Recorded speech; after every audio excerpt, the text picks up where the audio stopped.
Welcome everyone to Indie Game Highlight. Today we're going to be going through some harsh weather to find a very elusive creature. The Yeti. That's right. This week on Indie Game Highlight we're going to talk about Vlambeer's recently released game, Yeti Hunter. But don't worry kiddies, Yetis are not real, so there's nothing to worry about involving that. There's a Yeti standing right behind me now, isn't there? You find yourself awakening in a field of snow and lying in a puddle of blood. You look around. All you can see is trees, bushes, and more snow. This is how Yeti Hunter begins, and as the title is called Yeti Hunter, you probably figured that you'll have to go and hunt some Yeti. The game is very minimalistic. It really is all about you being in a snowy wilderness and trying to hunt down a Yeti that just seems always so far away. Starting off the game for the first time, if you put yourself in the game, it does begin to creep you out, especially when night comes.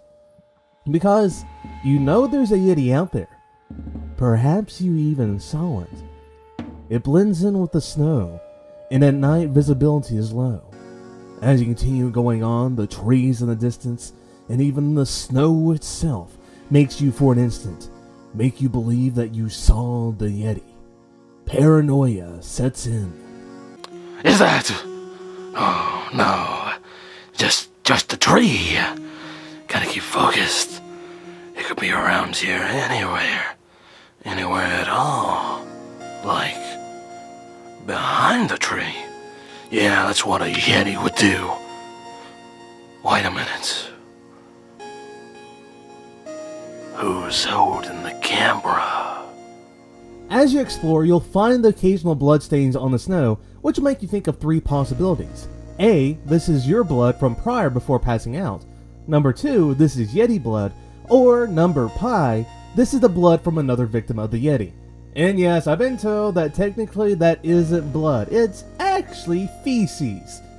I like the blood idea, it's less disgusting for me. Also, as you explore, there's also a good chance you'll get caught in a tree. Really, anytime you get close to a tree or accidentally bump into it, you'll start climbing the tree. There's no way to get around it. The first time you do this, by backing into a tree for example, it can be a really scary moment with the thought going through your head of, oh dear God, the Yeti caught me and I'm dead! Then you finally find out that you're in a tree, but then you don't know how to get down till you figure out that it's control. You know, the usual crouch button.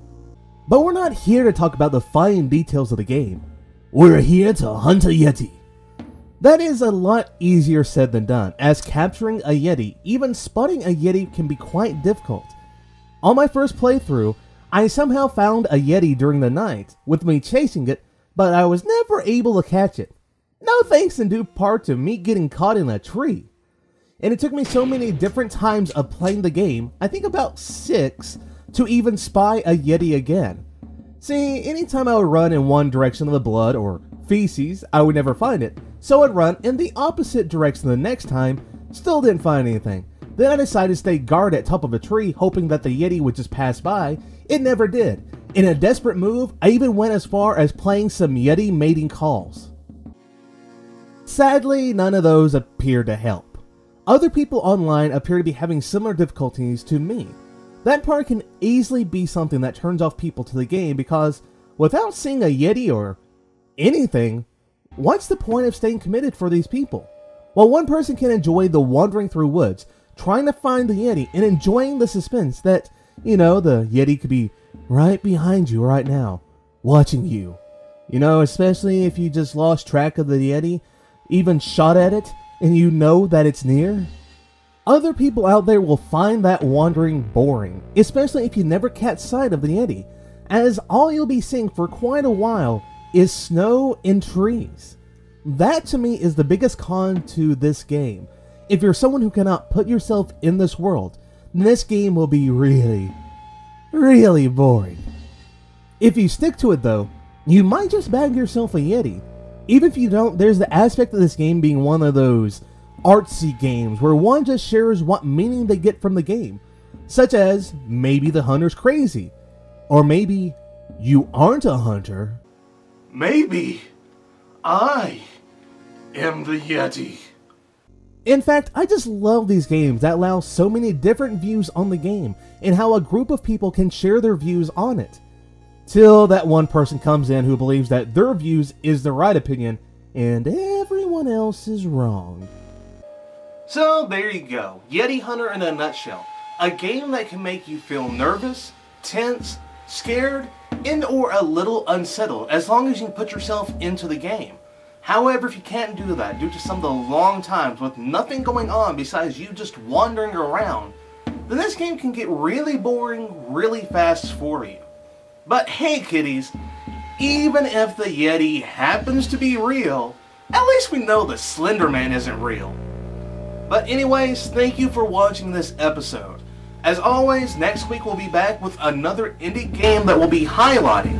So to keep up with all of our videos, subscribe to us here if you haven't yet. And as I always say over at Prime Cut, I'll see you around. What? Next time on Indie Game Highlight, we're gonna highlight a game about a goat, some sheep, and a mouse. And also there's probably gonna be some more stupid sketches.